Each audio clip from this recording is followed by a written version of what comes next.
I showed you the Kaiten Nage, which is kind of grabbing the arm, bringing the head down. I said that normally I'm trying to apply it with the elbow, and that reminded you of the technique that you practice. You did many times. Yeah, I did many times, and it was very effective, especially against the people, that might be a tiny bit intoxicated. I'm not saying they were drunk. I'm just saying they had some to drink, so maybe their timing was a little bit off.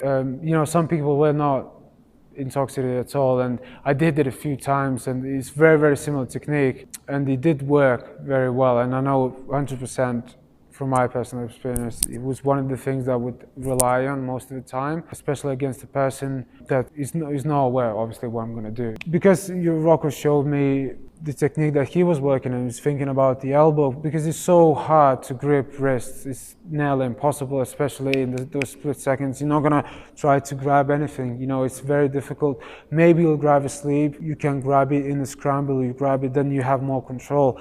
That's why clothing makes such a massive difference, because you can grab anything, and from my personal experience, it's much easier to control. Sometimes you can even restrict the movement of the person.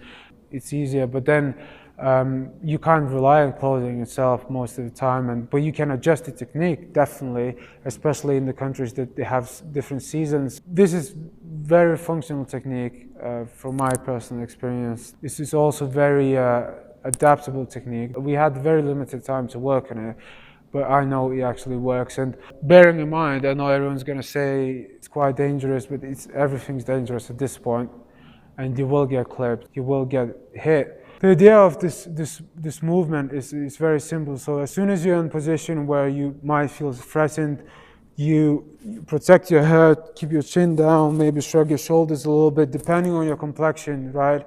Depending on the size of the opponent, you make a step forward. Even if you feel like maybe he's not punching, but he's ready to punch, or he's getting to the point where he might throw a punch, you can change the level as you do that. You step in with your hands protecting your face. You might get clipped, you might get punched. You might even, as you step in, you might end up in his belly as he's stepping in or trying to punch you, because you change the level. It's kind of off balance a little bit.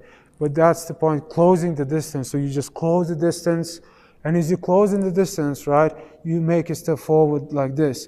As you're stepping forward, so you have to make sure your foot is on the outside. Now, this is much safer, right? Unless the person is much stronger or he knows distancing well. But then again, like I said, we're mainly working on people that don't really train much, they don't understand things well. That's the main bit, closing that distance, so you're dropping and you're going. So if you actually try to hit me,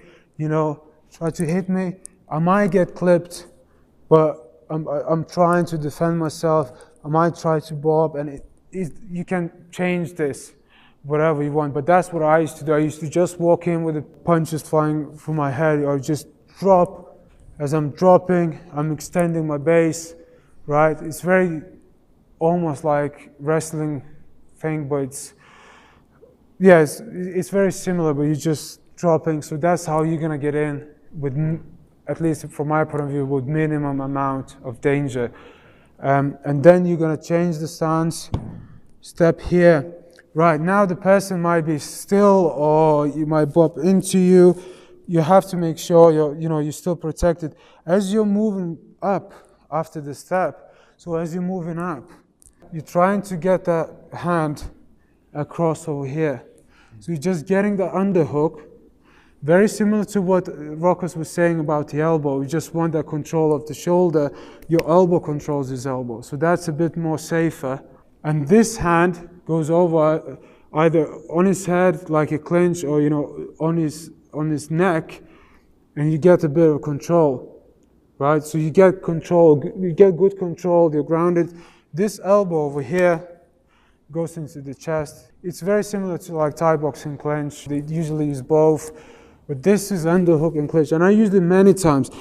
Because of your hip here, you've got good control. You drop a bit of your weight, and you just spin around The person might adjust if you're doing the technique well, and you have to practice this. From this side, it just looks like this. So you drop, as you're dropping, you know, moving forward, then you're going up, right? It will be uncomfortable. The person might walk into you, you know, you might get a little bit unstable. Make sure this, you know, your base is there. So then you've got him tied up, and then you just stepping back. As you're stepping back, you're kind of pulling, and you've got control of him. So he's kind of falling forward. So that's the main thing, you know. I used to just diminish the aggressiveness like this, you know. I would keep spinning around, and they would be off balance, just literally go around, and it would seem almost comical, but it was so effective because a person would feel like out of control, and then he would realize that, right, maybe this guy knows what he's doing. I sometimes even talk to them while doing it. I would push him and I would say, just calm down, just calm down. Sometimes I would let him go and they would still attack me and stuff.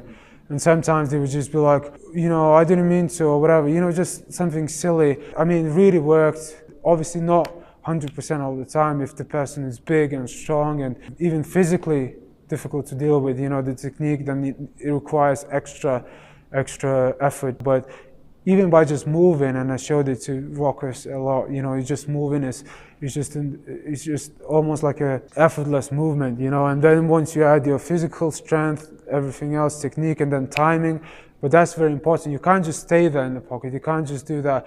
A person is not going to expect you to pull them forward like this, you know. Obviously, be aware of your environment as well. I couldn't really do that in the last few times in the restaurant area because people were eating food and, you know, drinking and on a like small table, so you can't really grab a person, spin them around there. There's other stuff that you can do, but when it comes, you know, to the small areas, because of purely demand, is barely any space. But even if you get close to this point, you've got the control, right? He can't really hit you much.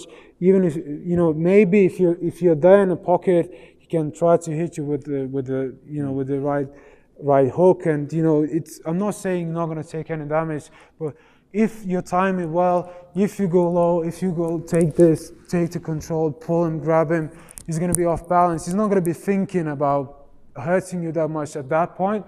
He's going to be thinking about actually getting stable again, because that's just our nature. So then you can add another action, but that's only if you feel comfortable that you're controlling a person, if you're quick enough, if you have enough skill. Don't try this straight away. Do the steps, do the necessary steps.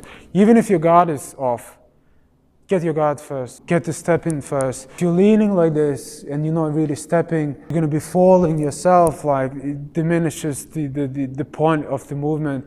Like I said, stability is the big thing, you know, the coordination is the big thing, knowing where you are. And then once you have the person, then knowing where the person is like. And, you know, when you resist with a partner and, you know, you grab and you clinch and you try to spin each other out, you'll get some experience how people move, whether the center of gravity, center of mass rather, is off. It's all obviously experience and stuff, but that's one of the things that require, I think, if done right, minimal effort, and it can be done against an opponent that's like larger than you. But obviously, again, good defense, good timing, good speed, you know, good power, putting all together, making sure that your hips are right, and you're not pulling your ass out and just stepping. You're actually widening your base instead of just going like this. And Thai boxers, they have very similar things that they do, you know, with the clinch, and they try to spin. It's kind of good, but their purpose is different. You know, the purpose is to hurt the person. So all we want to do is get him off balance and then taking control. Sometimes it's enough to actually for a person to fall. Usually they lead with a hand and they go forward and go around like this. Again, careful if they might have something in the pockets and everything else. Everything's very measured, risk assessment, everything. So how you can improve this is actually if you're striking whatever, you know, you're defending, you might get clipped, get over it, get comfortable, because either way you're going to get hit. If someone wants to hit you, the chances are they're going to hit you. You know, the question is about damage, where they're going to hit you. They might hit you in the shoulder, they might graze your ear. So once you're there, you've got the person, you spin them out, right? So I'm quite stable. As I'm stable, I can actually, instead of pulling him again, I can actually let him go. As I'm letting go, I'm changing my position. Now this is tricky because you have to make sure you feel a good control of a person, right? And what you have to do is actually take him, so you let go, so if you spin him, he's there. If you feel like you can do that, and you can change your positioning, right? You have to be very quick, and you have to put a lot of pressure on the joint, and you kind of have to put your body weight on that. So you kind of follow the guy to the floor. And we did try this technique before with a friend again who was used to clinching, and he didn't know about this technique, and the first few times it really worked, but then he realized, and because he had some clinching experience, he kind of tried to mitigate it, and he was kind of a standstill. But in a defense perspective, you know, you're not going to have multiple tries. You know, you're going to have one or two, and this is really efficient. And the last bit of the technique that we just showed, you have to know how comfortable you feel with that. It does work. You know, like I said, sometimes just spinning a person on the floor just puts him on the floor, you know, because he's so off balance, or he wasn't just expecting it, and his stance was square, and he's throwing it. It all depends, right? Again, there's a risk that you might injure a person, but he was trying to punch you in the face. So yeah, that would work definitely, and you can even fall on him and keep him. When it comes to the last bit, I wouldn't advise that against multiple opponents for obvious reasons. Please make sure you lose logic. When it's a single person, you can try to do that when, you know, the flooring is even and stuff, and you don't want to, you know, falling on a person and then the person hitting his head in the corner or a stair, then it might end very, very badly for you. If you have multiple opponents, it does work, but you have to be very wary, and usually have to let go.